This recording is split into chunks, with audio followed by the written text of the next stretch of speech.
Hello students, welcome to my class physics class. Last lecture में हमने पढ़ा था इलेक्ट्रिक फ्लक्स और उसमें किसी को कोई परेशानी नहीं होगी। तो आज इलेक्ट्रिक फ्लक्स के बाद में हम पढ़ने वाले हैं गॉस लॉ। गॉस लॉ बहुत ही इंपॉर्टेंट और अपने काम को आसान बनाने के लिए बनाया गया है। बिल्कुल भी मुश्किल नहीं है, बिल्कुल ही इजी है और अपनी जो कैलकुलेशंस हैं, अपने क्वेश्चंस हैं, उनको इतना सिंपल बना देगा कि तुम्हें बिल्कुल भी परेशानी नहीं होगी। एक बार समझ में आ गया तो देखते हैं कि ये गॉस लॉ हमारी प्रॉब्लम को कैसे सिंपल बनाता है। तो यहाँ देखिए, गॉस लॉ सबसे पहली बात क्यों है, कैसा है और क्या है। तो गॉस लॉ क्या है? गॉस जो साइंटिस्ट थे उन्होंने क्या कहा कि मान लो कि मेरे पास यहाँ पे चार्ज है Q1 minus Q2 Q3 minus Q4 Q5। मान लो कि मेरे पास ये 5 चार्जेस थे, इस प्रकार डिस्ट्रीब्यूटेड थे। उन्होंने कहा, गॉस लॉ ने क्या कहा कि भाई एक गॉसियन लॉ लो, सॉरी गॉसियन सरफेस लो। ये एक्चुअल में नहीं है, ये टेम्परेरी होता है, असली में कोई मटेरियल नहीं रखना है यहाँ पे, वैसे एक इमेजिनरी सरफेस होता है। तो उन्होंने क्या कहा कि गॉसियन सरफेस लो। तो ये क्या है? Gaussian surface. समझ में आएगा? तो ये रियल में कोई मटेरियल नहीं रखना है यहाँ पे कि कोई मटेरियल रखा, सरफेस लिया, फिर किया काम। ये एक इमेजिनरी सरफेस है। तो उन्होंने कहा कि गॉसियन सरफेस लो और जो नेट फ्लक्स होगा, net flux through this Gaussian surface, net flux through this Gaussian surface is charge enclosed by Gaussian surface divided by epsilon divided by epsilon naught. This is Gauss law. इसके अलावा कुछ भी नहीं है। क्या कह रहा है कि the net flux through Gaussian surface is charge enclosed by Gaussian surface divided by epsilon naught। और इसको अगर लिखना चाहते हो तो Gauss law is the net flux। Gauss law states that the net flux through Gaussian surface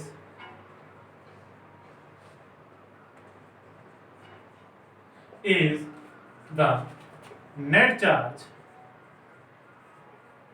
enclosed by the Gaussian surface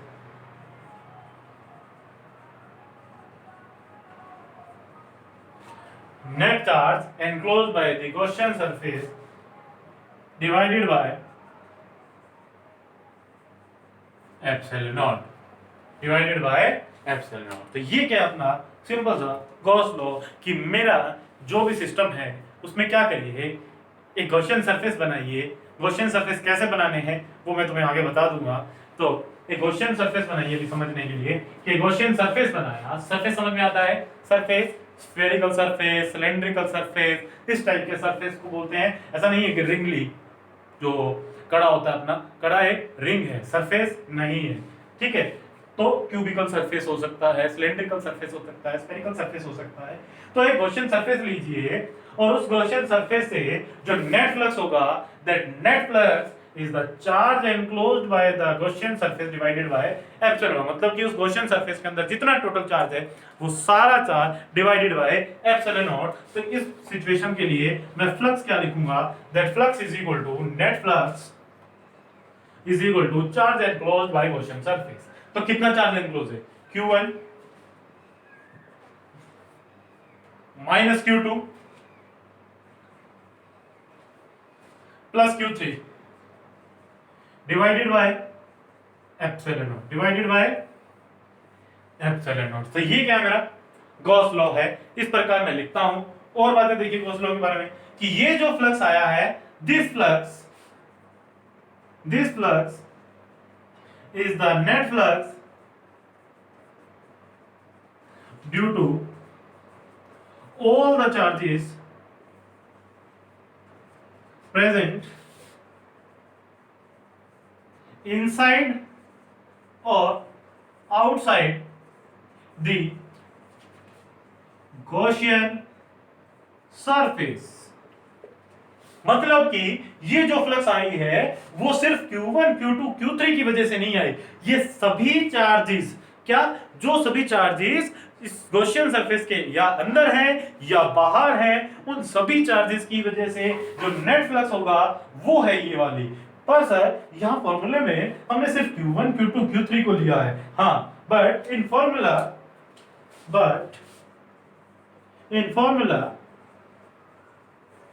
we use only the charges present inside the Gaussian surface only। ध्यान रखना, ये बात बहुत जरूरी है कि मेरा जो ये जो फ्लक्स आती है गॉस लॉ से, this flux is the net flux due to all the charges, मतलब ये नेट फ्लक्स है सभी चार्जेस की वजह से जो गॉसियन सरफेस के या तो अंदर है या बाहर है, कहीं पे भी है, सभी की वजह से नेट फ्लक्स होता है। बट फॉर्मूले में मैं सिर्फ वही चार्जेस लेता हूं जो मेरा गॉसियन सरफेस के अंदर है, बाहर वाले चार्जेस को मैं फॉर्मूले में यूज नहीं करता हूं। क्यों नहीं करता हूं? तो एक चीज देखो, अगर मैं कहूं कि ये मेरा पॉजिटिव चार्ज है, पॉजिटिव चार्ज की वजह से इलेक्ट्रिक फील्ड लाइन ऐसे बाहर की तरफ निकलेंगी भाई, ये सो ऐसे ही जाएंगी, जैसे जाएंगी ऐसे जाएंगी, तो जो इलेक्ट्रिक फील्ड लाइन मेरी यहां पे एंटर कर रही है वो यहां से एग्जिट भी करेंगे। तो मतलब जितनी इलेक्ट्रिकल एनर्जी मेरी बॉडी में एंटर कर रही है उतनी इलेक्ट्रिकल एनर्जी बॉडी में बाहर भी निकलेंगी। और हमें ये पता है कि एक चार्ज की वजह से electric field line positive charge की तरफ से बाहर की तरफ जाती है, जो एंटर करेगी वो बाहर एग्जिट भी करेगी। इसलिए मैं क्या कह सकता हूं कि इनका कंट्रीब्यूशन फ्लक्स में क्या है, जीरो है। इस चार्ज की वजह से देखिए नेगेटिव चार्ज है तो इन फील्ड से इलेक्ट्रिक फील्ड लाइन आएंगी, ऐसे आएंगी, तो मतलब जो यहाँ पे एंटर कर रही है वो यहाँ पे एग्जिट जरूर करेगी। तो इसलिए मैं क्या कह सकता हूँ कि बाहर के जो चार्जेस हैं उनकी वजह से जो नेट फ्लक्स है वो क्या रहेगा, जीरो रहेगा। और जो फ्लक्स आएगा वो सिर्फ अंदर अंदर वाले चार्जेस की वजह से आएगा। So this flux is net flux due to all the charges present inside और आउटसाइड द गॉसियन सरफेस। समझ में आई थी बात? तो ये क्या अपना गॉस लॉ है, क्या है, गॉस लॉ। ठीक है, तो इसको मैं रब कर दूं। तो यहां देखिए और बातें करते हैं गॉस लॉ पे। क्या है कि जो ये हमारी फ्लक्स आई, हमने ये जो फ्लक्स ली, ये फ्लक्स को मैं क्या लिख सकता हूं, अभी जो मैंने पहले फ्लक्स पढ़ा था, that flux is equal to E dot D A. क्या किया था हमने, E डॉट डी ए कि electric field into area. But Gauss law के केसेस में क्या करूंगा, मेरे पास हमेशा गॉसियन सरफेस होगा, क्लोज सरफेस होगा, तो मैं इस इंटीग्रेशन को, ये क्या है मेरा डिस्क्रीटली, मतलब अगर मेरी कंटिन्यूअस इलेक्ट्रिक फील्ड है उनके लिए मैं क्या कर सकता हूं कि flux is equal to E dot D A, और ये जो इंटीग्रेशन करूंगा यहां पे क्या लगा देता हूं, this integration for closed surface. तो इसको क्या बोलते हैं, closed integral of E dot E. क्या बोलते हैं इसको, closed integral of E dot D ए। मतलब ये जो इंटीग्रेशन है सिर्फ एक क्लोज सरफेस के लिए है, और जो क्लोज सरफेस क्या है, गॉसियन सरफेस है। और याद रखना गॉसियन सरफेस हमेशा कैसा होना चाहिए, क्लोज्ड होना चाहिए। कैसा होना चाहिए, क्लोज होना चाहिए, कहीं से खुला नहीं होना चाहिए, बंद होना चाहिए। ऐसे सरफेसेस को ही मैं गॉसियन सरफेस लूंगा। क्या लूंगा, गॉसियन सरफेस लूंगा। तो ये मेरा क्या है, closed integral, and that is equal to क्या आ गया हमारा, equal to charge enclosed by Gaussian surface divided by epsilon naught. तो इस प्रकार जो ये मेरा गॉस लॉ है, ये ज्यादातर जो हम इसकी एप्लीकेशंस पढ़ेंगे उस एप्लीकेशन में मेरा काम क्या होगा कि जो अलग अलग चीजें हैं, जैसे मेरी स्ट्रेट वायर है या शीट है या स्फीयर है कंडक्टिंग या होलो स्फीयर है, उन सभी में मुझे उनकी वजह से क्या निकालना है, इलेक्ट्रिक फील्ड निकालना है। तो इलेक्ट्रिक फील्ड मैं इस फॉर्मूले से निकालूंगा कि charge enclosed by that body divided by epsilon not और E, तो वहां से मैं इलेक्ट्रिक फील्ड निकाल सकता हूं। तो ये सारा काम हम क्या करेंगे, एप्लीकेशन ऑफ गॉस लॉ में करेंगे। और एक दो चीज और बताता हूं मैं तुम्हें यहां से कि जो गॉसियन सरफेस लूंगा मैं वो कैसे कैसे होंगे। वो मेरे लगभग 3 प्रकार के हैं। सबसे पहला है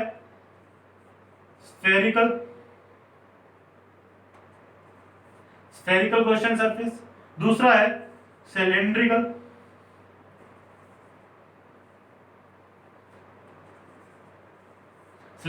और नेक्स्ट है मेरा स्फेरिकल, सिलेंड्रिकल एंड प्लेन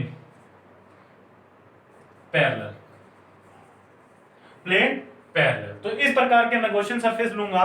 तो यहां से देख के तुम्हें कुछ ध्यान आ रहा होगा कि ऐसे सेम सरफेसेस मैंने किस में लिए थे, इक्विपोटेंशियल सरफेस। तो मतलब ये लगभग कुछ चीजें मेरी मिलती हैं आपस में कि इक्विपोटेंशियल सरफेस में मेरे कैसे कैसे इक्विपोटेंशियल सरफेस थे, spherical equipotential surface, cylindrical equipotential surface and plane symmetry equipotential surface. ऐसी चीज मैंने वहां पे तुम्हें बताई थी कि सेम चीज मेरी कहां आती है, हाइगन प्रिंसिपल वेव ऑप्टिक्स जब पढ़ते हैं वहां आती है वेव फ्रंट्स के नाम पे।